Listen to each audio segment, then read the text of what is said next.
Okay.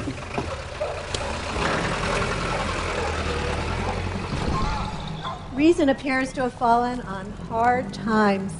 Popular culture plumbs new depths of dump, and political discourse has become a race to the bottom. We're living in an era of scientific creationism, 9/11 conspiracy theories, psychic hotlines, and a resurgence of religious fundamentalism. People who think too well are often accused of elitism. And even in the academy, there are attacks on logocentrism, the crime of letting logic dominate our thinking. But is this necessarily a bad thing? Perhaps reason is overrated.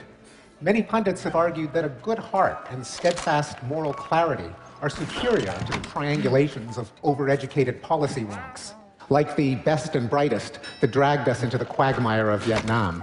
And wasn't it reason that gave us the means to despoil the planet and threaten our species with weapons of mass destruction?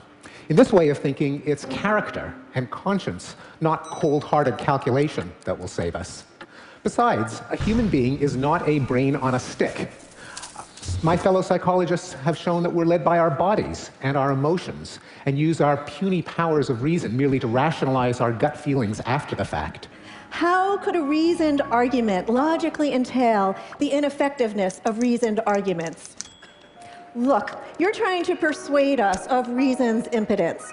You're not threatening us or bribing us, suggesting that we resolve the issue with a show of hands or a beauty contest. By the very act of trying to reason us into your position, you're conceding reason's potency. Reason isn't up for grabs here. It can't be. You show up for that debate and you've already lost it. But can reason lead us in directions that are good or decent or moral? After all, Hume pointed out that reason is just a means to an end, and the end depends on the reasoner's passions. Reason can lay out a roadmap to peace and harmony if the reasoner wants peace and harmony, but it can also lay out a roadmap to conflict and strife if the reasoner delights in conflict and strife. Can reason force the reasoner to want less cruelty and waste? All on its own, the answer is no. But it doesn't take much to switch it to yes. You need two conditions. The first is that reasoners all care about their own well-being. That's one of the passions that has to be present in order for reason to go to work. And it's obviously present in all of us. We all care passionately about our own well-being. The second condition is that reasoners are members of a community of reasoners who can affect one another's well-being, can exchange messages, and comprehend each other's reasoning. And that's certainly true of our gregarious and loquacious species, well endowed with the instinct for language. Well, that sounds good in theory, but has it worked that way in practice? In particular, can it explain a momentous historical development that I spoke about 5 years ago here at TED? Namely, we seem to be getting more humane. Centuries ago, our ancestors would burn cats alive as a form of popular entertainment. Knights waged constant war on each other by trying to kill as many of each other's peasants as possible. Governments executed people for frivolous reasons, like stealing a cabbage or criticizing the royal garden. The executions were designed to be as prolonged and as painful as possible, like crucifixion, disembowelment, breaking on the wheel.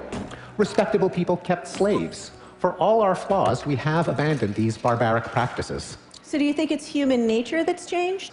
Not exactly. I think we still harbor instincts that can erupt in violence, like greed, tribalism, revenge, dominance, sadism.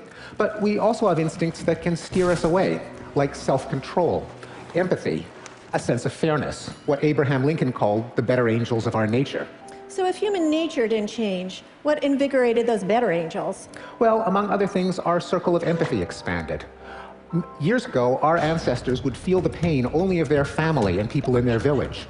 But with the expansion of literacy and travel, people started to sympathize with wider and wider circles: the clan, the tribe, the nation, the race, and perhaps eventually all of humanity.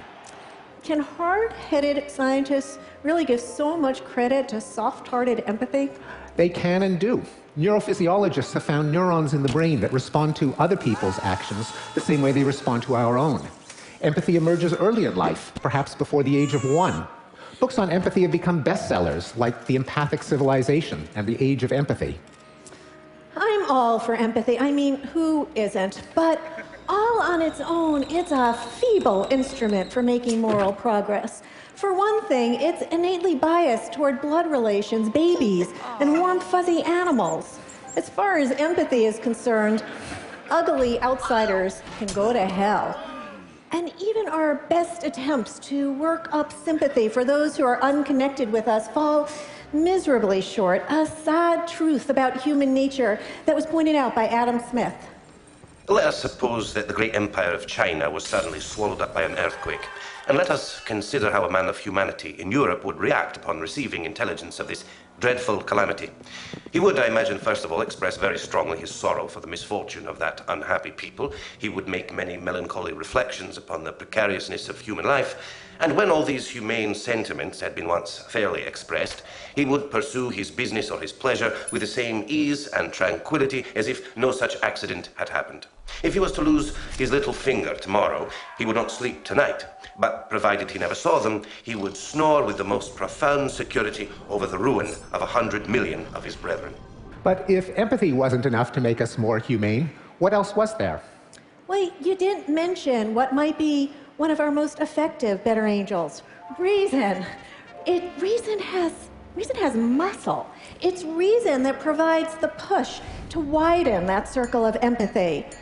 Every one of the humanitarian developments that you mentioned originated with thinkers who gave reasons for why some practice was indefensible. They demonstrated that the way people treated some particular group of others was logically inconsistent with the way they insisted on being treated themselves. Are you saying that reason can actually change people's minds? Don't people just stick with whatever conviction serves their interests or conforms to the culture that they grew up in? Here's a fascinating fact about us. Contradictions bother us, at least when we're forced to confront them, which is just another way of saying that we are susceptible to reason. And if you look at the history of moral progress, you can trace a direct pathway from reasoned arguments to changes in the way that we actually feel. Time and again, a thinker would lay out an argument as to why some practice was indefensible, irrational, inconsistent with values already held. Their essay would go viral, get translated into many languages, get debated at pubs and coffee houses, at salons and at dinner parties, and influence leaders, legislators, popular opinion. Eventually, their conclusions get absorbed into the common sense of decency, erasing the tracks of the original argument that had gotten us there. Few of us today feel any need to put forth a rigorous philosophical argument as to why slavery is wrong, or public hangings, or beating children. By now, these things just feel wrong. But just those arguments had to be made, and they were, in centuries past. Are you saying that people needed a step-by-step argument to grasp why something might be a wee bit wrong with burning heretics at the stake? Oh, they did. Here's the French theologian Sebastian Castellio making the case. Calvin says that he is certain, and other sects say that they are. Who shall be judge? If the matter is certain, to whom is it so? To Calvin? But then, why does he write so many books about manifest truth? In view of the uncertainty, we must define the heretic simply as one with whom we disagree. And if then we're going to kill heretics, the logical outcome will be a war of extermination, since each is sure of himself. Or with hideous punishments like breaking on the wheel? The prohibition in our Constitution of cruel and unusual punishments was a response to a pamphlet circulated in 1764 by the Italian jurist Cesare Beccaria. As punishments become more cruel, the minds of men, which like fluids always adjust to the level of the objects that surround them, become hardened, and after 100 years of cruel punishments, breaking on the wheel causes no more fear than imprisonment previously did. For a punishment to achieve its objective, it is only necessary that the harm that it inflicts outweighs the benefit that derives from the crime. And into this calculation ought to be factored the certainty of punishment and the loss of the good that the commission of the crime would produce. Everything beyond this is superfluous, and therefore tyrannical. But surely anti-war movements depended on mass demonstrations and catchy tunes by folk singers and wrenching photographs of the human costs of war. No doubt, but modern anti-war movements reach back to a long chain of thinkers who had argued as to why we ought to mobilize our emotions against war, such as the father of modernity, Erasmus. The advantages derived from peace diffuse themselves far and wide and reach great numbers. While in war, if anything turns out happily, the advantage redounds only to a few, and those unworthy of reaping it. One man's safety is owing to the destruction of another. One man's prize is derived from the plunder of another. The cause of rejoicings made by one side is to the other a cause of mourning. Whatever is unfortunate in war is severely so indeed, and whatever, on the contrary, is called good fortune is a savage and a cruel good fortune, an ungenerous happiness deriving its existence from another's woe. But everyone knows that the movement to abolish slavery depended on faith and emotion. It was a movement spearheaded by the Quakers, and it only became popular when Harriet Beecher Stowe's novel, Uncle Tom's Cabin, became a bestseller. But the ball got rolling a century before. John Locke bucked the tide of millennia that had regarded the practice as perfectly natural. He argued that it was inconsistent with the principles of rational government. Freedom of men under government is to have a standing rule to live by, common to everyone of that society, and made by the legislative power erected in it. A liberty to follow my own will in all things where that rule prescribes not to be subject to the inconstant, uncertain, unknown, arbitrary will of another man, as freedom of nature is to be under no other restraint but the law of nature. Those words sound familiar. Where have I read them before? Ah, yes. If absolute sovereignty be not necessary in a state, how comes it to be so in a family? Or if in a family, why not in a state? Since no reason can be alleged for the one that will not hold more strongly for the other. If all men are born free, how is it that all women are born slaves? As they must be, if being subjected to the inconstant, uncertain, unknown, arbitrary will of men be the perfect condition of slavery. That sort of co-option is all in the job description of reason. One movement for the expansion of rights inspires another because the logic is the same. And once that's hammered home, it becomes increasingly uncomfortable to ignore the inconsistency. In the 1960s, the civil rights movement inspired the movement for women's rights, children's rights, gay rights, and even animal rights. But fully 2 centuries before, the Enlightenment thinker Jeremy Bentham had exposed the indefensibility of customary practices, such as the cruelty to animals. The question is not, can they reason, nor can they talk, but can they suffer? And the persecution of homosexuals. As to any primary mischief, it's evident that it produces no pain in anyone. On the contrary, it produces pleasure. The partners are both willing. If either of them be unwilling, the act is an offense totally different in its nature of effects. It's a personal injury. It's a kind of rape. As to any danger exclusive of pain, the danger, if any, must consist in the tendency of the example. But what is the tendency of this example? To dispose others to engage in the same practices. But this practice produces not pain of any kind to anyone.